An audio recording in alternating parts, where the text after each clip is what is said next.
Hello class, today I will be discussing plea bargaining and how it could be unconstitutional. During the arraignment, the defendant receives a charge or charges. If the case goes to trial, the defendant gets a maximum punishment if found guilty, or the prosecutor will present the defendant with an opportunity to plead guilty to a lesser charge or to the original charge with less than the maximum sentence. If the defendant accepts the plea, he or she waives the privilege against self-incrimination, the right to a jury trial, the right to confront one's accusers, and the right to compulsory attendance of favorable witnesses. Accepting a plea is less risky than going to trial because there is no telling what a jury is going to decide.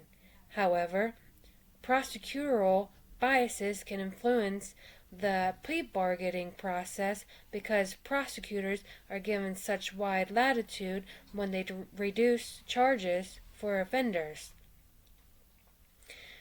The judge has the final say. The judge has the authority to accept or reject a plea bargain. They will consider the nature of the charges and the defendant's criminal history, if any, as well as the circumstances surrounding the case. If the judge rejects a plea agreement, they must state the reason on record. The judge could also impose a different sentence, and in most circumstances, a defendant could withdraw their guilty plea. However, once the judge has accepted the plea and entered the conviction, they cannot change it unless the defendant does not meet certain conditions of the agreement, such as completing community service, drug and alcohol classes, or anger management. There are many pros and cons of plea bargaining.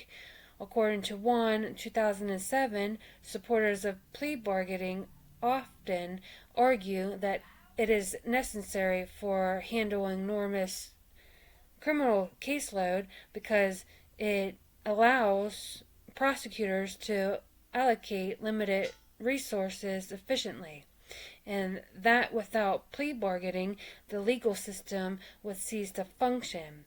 However, plea bargaining could be unconstitutional because an innocent defendant could be coerced into pleading guilty by being threatened with a harsher sentence. 2007 implies prosecutors during plea bargaining routinely penalize defendants for exercising their right to trial by giving them more severe sentences or increasing the number of charges. And that includes my discussion for today. Thank you for listening.